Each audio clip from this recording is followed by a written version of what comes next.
Okay, welcome to Alam Academy students. I'm your teacher Mohammad Faiz Alam.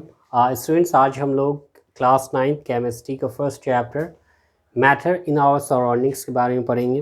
Okay, सबसे पहली चीज़ इस chapter में है that is matter. What is matter? Matter क्या होता है? बच्चों, आप लोगों ने अपनी चारों तरफ बहुत सारी चीज़ों को देखा होगा. ओके, वो सारी चीज़ें क्या करती हैं? कुछ ना कुछ स्पेस ऑक्यूपाई करती हैं और उनका कुछ मास भी होता है. For example, if you take a box, अगर हम एक बॉक्स लें, हम क्या देखते हैं? ये बॉक्स क्या करता है? कुछ ना कुछ स्पेस ऑक्यूपाई करता है. ओके, और इसका कुछ मास भी है. Okay, occupies space. So we can define matter as an object which occupies some space and have some mass, that is called what? Matter. वो क्या कहलाता है? Matter कहलाता है. तो ऐसी चीज़ें जो स्पेस ऑक्यूपाई करती हैं और उसका कुछ मास होता है, वो क्या कहलाता है? मैटर कहलाता है. कि मैटर जो होता है वो क्या होता है? बहुत ही छोटे छोटे स्मॉल पार्टिकल्स से मिलकर बना होता है. ओके, इसमें बहुत ही छोटे छोटे क्या होते हैं? स्मॉल पार्टिकल्स होते हैं.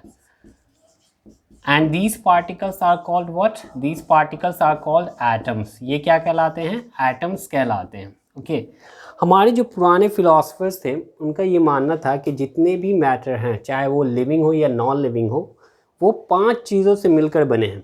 Okay, the first one is earth, second sky, third air, fourth water and fifth one is fire. Okay, उनका ये मानना था कि जितनी भी चीज़ें हैं वो अर्थ, स्काई, एयर, वाटर, फायर, इन सब चीज़ों से मिलकर बना है. और इसका नाम उन्होंने रखा पंच तत्व. क्या नाम रखा? पंच तत्व. ओके, बिकॉज उस वक्त उनको उनका इसके बारे में उनको इतना आइडिया नहीं था. ओके, बाद में जो साइंटिस्ट हैं उन्होंने बताया क्या कि जितने भी मैटर हैं वो क्या है? स्मॉल पार्टिकल से मिलकर बने हैं. और ये पार्टिकल्स हमारे क्या कहलाते हैं? एटम्स कहलाते हैं. तो अब हम लोग पार्टिकल्स के कुछ प्रॉपर्टीज़ के बारे में बात करते हैं. Okay, properties of particles. क्योंकि हम लोग जानते हैं कोई भी मैटर जो होता है वो पार्टिकल से मिलकर बना होता है. तो अब इन पार्टिकल्स की क्या प्रॉपर्टीज़ हैं उनके बारे में जानते हैं. Properties of particles. इसमें सबसे पहला जो प्रॉपर्टीज़ हम लोग पढ़ेंगे वो ये है कि जो पार्टिकल्स होते हैं किसी भी मैटर के, वो क्या होते हैं? कंटिन्यू मोशन में होते हैं. So particles are in motion. Particles are in motion. Particles क्या होते हैं? मोशन में होते हैं. ओके, जितने भी मैटर हैं और उन मैटर के जो पार्टिकल्स होते हैं वो क्या होते हैं? रैंडमली मूव करते रहते हैं. एक डायरेक्शन से दूसरे डायरेक्शन में उनका डायरेक्शन कोई फिक्स नहीं होता है. फॉर एग्जांपल, ये हमारे पास एक मैटर है. ओके, इसके कुछ पार्टिकल्स हैं. ये पार्टिकल्स क्या करते रहते हैं? रैंडमली मूव करते रहते हैं. इनका कोई डायरेक्शन फिक्स नहीं होता है. ये किसी भी डायरेक्शन में मूव करते रहते हैं. ओके, पार्टिकल्स के इन्हीं मोशन को, जिगजैग मूवमेंट को हम लोग क्या कहते हैं? ब्राउनियन मूवमेंट कहते हैं या ब्राउनियन मोशन कहते हैं. Brownian motion. पार्टिकल्स के इन्हीं जिगजैग मूवमेंट को हम लोग क्या कहते हैं? ब्राउनियन मोशन कहते हैं. ओके, नाउ कैसे हम समझें कि जो पार्टिकल्स होते हैं वो मोशन में होते हैं? कोई इसका एग्जांपल हो सकता है? Okay, I give you an example. इसका एक एग्जांपल मैं बताता हूँ. फॉर एग्जांपल, हम एक क्या करते हैं? एक बीकर लेते हैं और उस बीकर में क्या करते हैं? कुछ वाटर ले लेते हैं. ओके, इस वाटर में हम लोग क्या करते हैं? इंक की एक ड्रॉप डालते हैं. इंक की एक क्या करते हैं? ड्रॉप डालते हैं. तो हम क्या देखेंगे? थोड़ी देर बाद आप क्या ऑब्जर्व करोगे बच्चों कि ये जो पानी था ये पूरा पानी क्या हो गया? अब पूरा इंक की कलर का हो गया. ओके, ये कैसे पॉसिबल हुआ? क्योंकि जो वाटर के पार्टिकल्स थे वो क्या थे? कंटिन्यू मोशन में थे. इसने क्या किया कि इंक के सारे कलर को, इंक को पूरे पानी में मिला दिया. ओके, और इस वजह से जो पानी का कलर हो गया वो कैसा हो गया? इंक वाला कलर हो गया. तो इससे हमें ये पता चलता है कि जो पार्टिकल्स होते हैं दे आर इन मोशन. और मोशन में होने की वजह से इन पार्टिकल्स में क्या होता है? एक एनर्जी स्टोर हो जाती है and that energy is called kinetic energy. वो एनर्जी क्या कहलाती है? काइनेटिक एनर्जी कहलाती है. So kinetic energy can be defined as the energy which is stored due to the motion of any particle. Okay, so that energy is called kinetic energy. वो energy क्या कहलाती है? Kinetic. हम बात करते हैं दूसरी प्रॉपर्टी जो होती है वो ये होती है कि जितने भी पार्टिकल्स होते हैं उनके बीच में स्पेस होता है. Okay, so particles have space between them, space between them। Okay, particles के बीच में क्या होता है, स्पेस होता है। अब इसको हम लोग कैसे समझते हैं, इसको भी एक एग्जांपल के थ्रू समझते हैं। फॉर एग्जांपल हम लोग क्या करते हैं, एक बीकर लेते हैं, ओके, और इस बीकर में क्या करते हैं, पानी फिल करते हैं और इसका लेवल चेक कर लेते हैं, ओके। अब इसमें क्या करते हैं, कुछ सॉल्ट क्या करते हैं, मिक्स करते हैं, ओके। हम क्या देखते हैं कि सॉल्ट कुछ देर बाद पूरा पानी में क्या होता है, डिज़ोल्व हो जाता है, ओके। डिज़ोल्व होने के बाद भी पानी का जो शुरू वाला लेवल था वो लेवल चेंज नहीं होता है, ओके, वो लेवल मेंटेन रहता है, सेम रहता है। इसका मतलब ये हो गया कि ये जो सॉल्ट के पार्टिकल्स थे उन्होंने क्या किया, ये वाटर के पार्टिकल्स के बीच में जो स्पेस था उस स्पेस में उन्होंने अपना स्पेस ऑक्यूपाई कर लिया, ओके। सो इस वजह से हम लोग कह सकते हैं कि particles have space between them.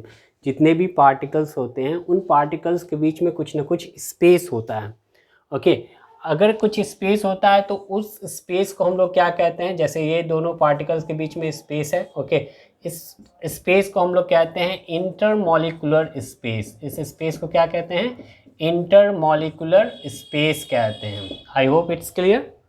बच्चों अब हम लोग तीसरी प्रॉपर्टी के बारे में बात करते हैं। तीसरी प्रॉपर्टी जो है वो ये है कि particles have force of attraction between them. Particles have force of attraction between them, force of attraction between them, okay। जितने भी पार्टिकल्स होते हैं उन सारे पार्टिकल्स के बीच में क्या होता है, एक फोर्स ऑफ अट्रैक्शन वर्क करता है। पार्टिकल्स है force of attraction between them. For example अगर हम देखें कि एक बॉक्स है, ओके, और इस बॉक्स पे कुछ पार्टिकल्स मौजूद हैं। इन दो पार्टिकल्स और हर एक दो पार्टिकल्स के बीच में जो फोर्स है, that force is called intermolecular force of attraction. Force of attraction क्या कहलाता है, इंटरमॉलिक्यूलर फोर्स ऑफ अट्रैक्शन कहलाता है, ओके। अब हम लोग इसको समझते हैं कि आखिर इसका भी कोई एग्जांपल है जिसके थ्रू हम लोग इसे आसानी से समझ सकते हैं, okay. I give you an example. For example let's say that कि हम क्या करते हैं, एक नल है, ओके, एक क्या है, नल है। इस नल को ऑन करते हैं तो इसमें से क्या करता है, पानी निकलता है। अब हम क्या करते हैं, यहाँ पे एक फिंगर रख देते हैं, ओके। पानी क्या होता है, दो डायरेक्शन में फ्लो करने लगता है, लेकिन आगे जा कर के ये क्या होता है, फिर से मिल जाता है और एक ही डायरेक्शन में फ्लो करना शुरू कर देता है। इसका मतलब ये हो गया कि यहाँ पर जो था ये फोर्स ऑफ अट्रैक्शन काम करता है, और इस फोर्स ऑफ अट्रैक्शन की वजह से क्या होता है कि ये जो दो अलग अलग डायरेक्शन में जब फ्लो करना शुरू हुआ, बाद में लेकिन जा करके इस फोर्स ऑफ अट्रैक्शन की वजह से एक डायरेक्शन में फ्लो करने लगा, okay. So we can say that particles have force of attraction between them. हम लोग क्या कर सकते हैं कि कोई भी मैटर के जो पार्टिकल्स होते हैं उन पार्टिकल्स के बीच में एक फोर्स ऑफ अट्रैक्शन वर्क करता है। स्टूडेंट्स, तीन प्रॉपर्टीज़ के बारे में हम लोगों ने पढ़ लिया, okay. Now we talk about the fourth one. चौथी प्रॉपर्टीज़ के बारे में बात करते हैं। फोर्थ प्रॉपर्टीज़ क्या है कि कुछ मैटर्स के पार्टिकल्स, जो अलग अलग मैटर्स होते हैं उनके जो अलग अलग पार्टिकल्स होते हैं उनमें क्या होता है कि आपस में अपने आप मिल जाने की और एक दूसरे से मिक्स हो जाने की टेंडेंसी होती है, और ये टेंडेंसी क्या कहलाती है, दैट इज़ कॉल्ड डिफ्यूज़न। वो क्या कहलाती है, डिफ्यूज़न कहलाती है। So for example let's say that कि हम लोगों ने एक बीकर लिया, ओके। इस बीकर में पानी लिया और इसमें कुछ सॉल्ट डाल दिया, तो हम क्या देखेंगे, थोड़ी देर बाद सॉल्ट क्या है, पूरी तरीके से पानी में मिक्स हो गया, ओके। सॉल्ट के पार्टिकल्स फिर नज़र नहीं आते हैं। तो इसका मतलब ये हो गया, ये जो टेंडेंसी हुई कि दो अलग अलग पार्टिकल्स आपस में जो खुद ब खुद बाय ओन मिक्स हो जाते हैं, ये क्या कहलाता है, डिफ्यूज़न कहलाता है। तो fourth property is diffusion. I hope it's clear. Okay बच्चों, हम लोगों ने प्रॉपर्टीज़ ऑफ पार्टिकल्स देख लिया। अब क्या है, अब हम लोग क्लासिफिकेशन ऑफ मैटर के बारे में पढ़ लेते हैं। जो साइंटिस्ट उन्होंने क्या किया, क्योंकि अलग अलग मैटर्स होते हैं, उनकी प्रॉपर्टीज़ भी अलग अलग होती है, तो उनको आसानी से स्टडी करने के लिए हमारे साइंटिस्ट ने क्या किया कि पूरे मैटर्स को दो ग्राउंड पे, on the basis of physical properties and on the basis of chemical properties, उन्होंने पूरे मैटर्स को डिवाइड कर दिया। फिज़िकल प्रॉपर्टीज़ के हिसाब से हम लोग सॉलिड, लिक्विड और गैस में डिवाइड कर सकते हैं, ओके। एंड केमिकल प्रॉपर्टीज़ के हिसाब से हम लोग एलिमेंट्स, मिक्सचर एंड कंपाउंड में डिवाइड कर सकते हैं। इसमें फिजिकल प्रॉपर्टीज़ में हम लोग दो स्टेट और दो और क्लासिफिकेशन कर सकते हैं। एक हो जाएगा आपका plasma and next we can take BEC। BEC it means Bose-Einstein condensate. Okay, so we can say that in 5 states we can get the matter on the basis of physical properties, okay, और chemical properties के हिसाब से 3 state में हम लोग देख सकते हैं, एलिमेंट्स, कंपाउंड्स एंड मिक्सचर। इस चैप्टर में हमें क्या करना है, फिजिकल प्रॉपर्टीज़ के हिसाब से जितने भी क्लासिफिकेशन है उसको पढ़ना है। ओके, नेक्स्ट चैप्टर में हम लोग केमिकल प्रॉपर्टीज़ के हिसाब से जो क्लासिफिकेशन हुआ उस जो हम लोग अलग अलग स्टेट्स के बारे में पढ़ते हैं। ओके, सबसे पहला जो है हमारा सॉलिड है। सॉलिड के बारे में हम सभी जानते हैं कि इनके जो पार्टिकल्स होते हैं उनके बीच में स्पेस बहुत ही कम होता है। Okay, it means intermolecular force of attraction बहुत ज़्यादा हाई होता है क्योंकि स्पेस कम होता है।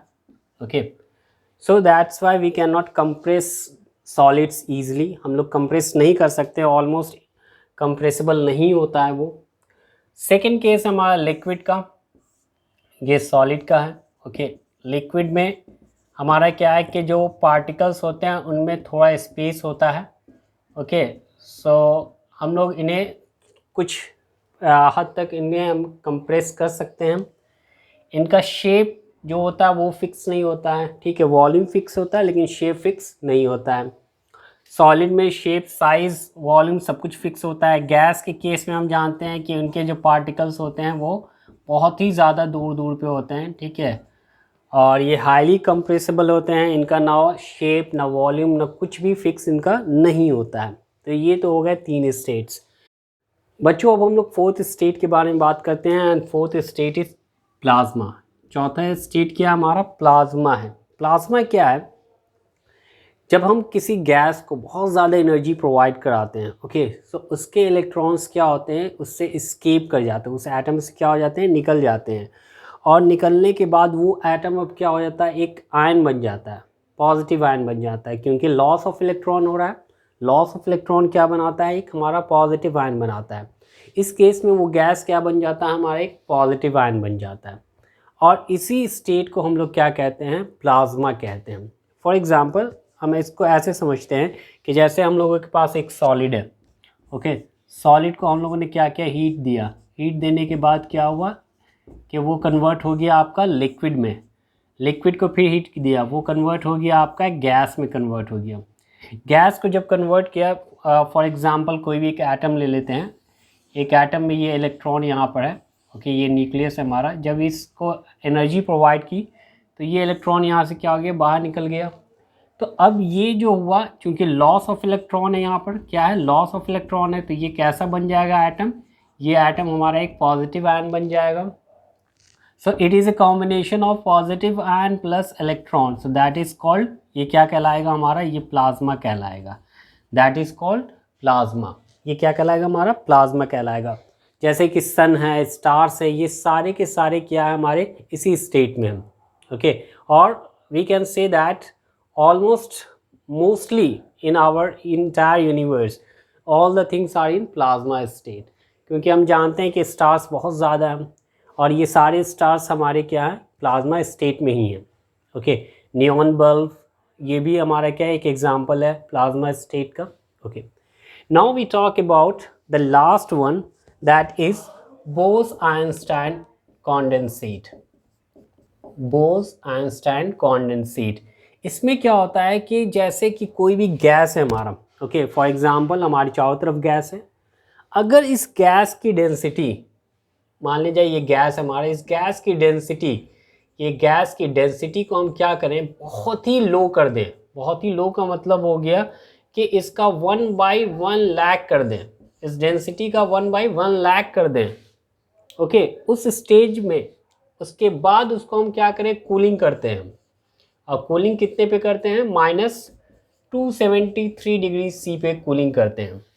तो ये जो स्टेट अब हमें और मिलेगा, ये स्टेट क्या कहलाएगा, बोस आइंस्टाइन कॉन्डेंसेट स्टेट कहलाएगा, जो कि आउट ऑफ इमेजिनेशन लगता है, बट ये हमारा ये स्टेट है। ओके, आई होप आपको ये सारा कॉन्सेप्ट क्लियर हो गया होगा। Okay, now do not forget to subscribe the channel.